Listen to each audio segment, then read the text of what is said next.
আসসালামু আলাইকুম। Welcome back to my channel cooking by Zohra. আশা করি সবাই ভালো আছেন। আজকে আমি খুবই মজাদার একটি রেসিপি শেয়ার করব। পুঁই শাক পছন্দ করে না এমন মানুষ খুব কমই আছে, কিন্তু অনেকেই জানে না পুঁই শাকের ফল খুবই মজার একটি খাবার। যারা কখনো পুঁই শাকের ফল খাননি, আমি বলবো তারা জীবনে অনেক বড় একটি খাবার মিস করেছেন। পুঁই শাকের মতো পুঁই শাকের ফলও মজার একটি খাবার, আর এতে রয়েছে প্রচুর পরিমাণে পুষ্টিগুণ। যদি কেউ না খেয়ে থাকেন, ভিডিওটি দেখে একবার হলেও ট্রাই করুন। আশা করি আপনাদের কাছে অনেক মজা লাগবে। তাহলে চলে যাই মূল রেসিপিতে। প্রথমে আমি এখানে কিছু পুঁই ফল এইভাবে ছোট ছোট করে কেটে নিয়েছি। আরও নিয়েছি একটি আলু, এভাবে লম্বা লম্বা করে কেটে। আরও নিয়েছি কিছু ছোট চিংড়ি, 2টি পেঁয়াজ কুচি, 1টি রসুন কুচি, 4-5টি কাঁচামরিচ ফালি। এরপর মেইন রান্নায় চলে যাই। প্রথমে চুলায় একটি কড়াই বসিয়ে দিয়ে দিব 2 টেবিল চামচ তেল। তেলটা গরম হলে কেটে রাখা আলুটা দিয়ে দিব। তার মধ্যে দিব সামান্য একটু হলুদের গুঁড়া, সামান্য একটু লবণ। এরপর আলুগুলো সুন্দরভাবে ভেজে নিব।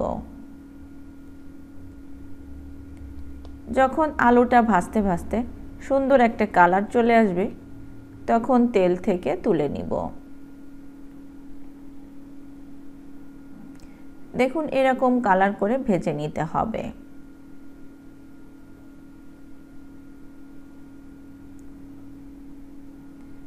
এরপর ওই তেলের মধ্যে দিয়ে দিব কিছু ছোট চিংড়ি। চিংড়িটা দিয়ে কিছু সময় ভেজে নিব। তার মধ্যে দিয়ে দিব 1টি রসুন কুচি, 2টি পেঁয়াজ কুচি, 4-5টি কাঁচামরিচ ফালি। তার মধ্যে দিব 1 চা চামচ লবণ।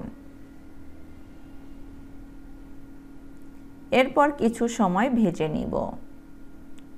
লবণটা দেওয়ার ফলে পেঁয়াজটা দ্রুত নরম হয়ে যাবে।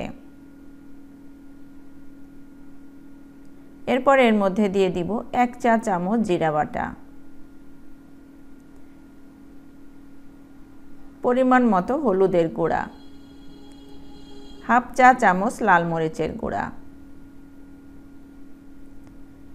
এরপর সামান্য একটু পানি দিয়ে চিংড়ি মাছটাকে কষিয়ে নিব। চিংড়ি মাছটা কিছুটা সময় কষিয়ে নেওয়ার পর এর মধ্যে ভেজে রাখা আলুগুলো দিয়ে দিব। এরপর সামান্য একটু পানি দিয়ে চিংড়ি মাছের সাথে কষিয়ে নিব।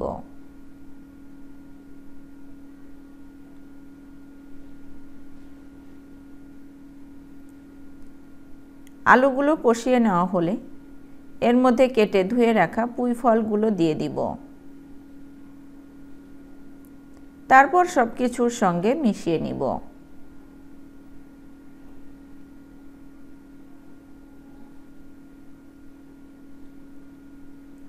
এভাবে করে কিছু সময় কষিয়ে নিব।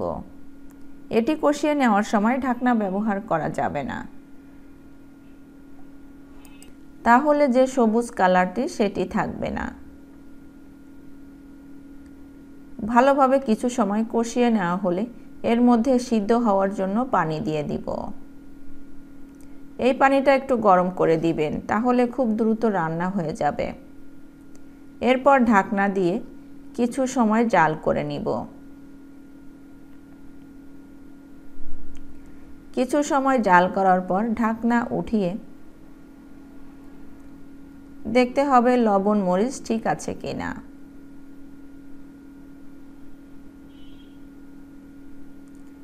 এরপর হালকা ঝোল থাকা অবস্থায় চুলা থেকে নামিয়ে নিব। এভাবে রান্না করে একবার খেয়ে দেখবেন, এত বেশি মজা। যারা এভাবে খেয়েছেন তারা তো জানেন, আর যারা খাননি তারা একবার হলো এভাবে করে খেয়ে দেখবেন। আমার কথা মনে করবেন। রেসিপিটি ভালো লাগলে লাইক, কমেন্টস এবং শেয়ার করতে ভুলবেন না। সেই সাথে আমার চ্যানেলটাকে সাবস্ক্রাইব করে রাখবেন। ভালো থাকবেন সবাই। আজকে এখানে বিদায় নিচ্ছি। পরবর্তী রেসিপি দেখার আমন্ত্রণ জানাচ্ছি। আল্লাহ হাফেজ।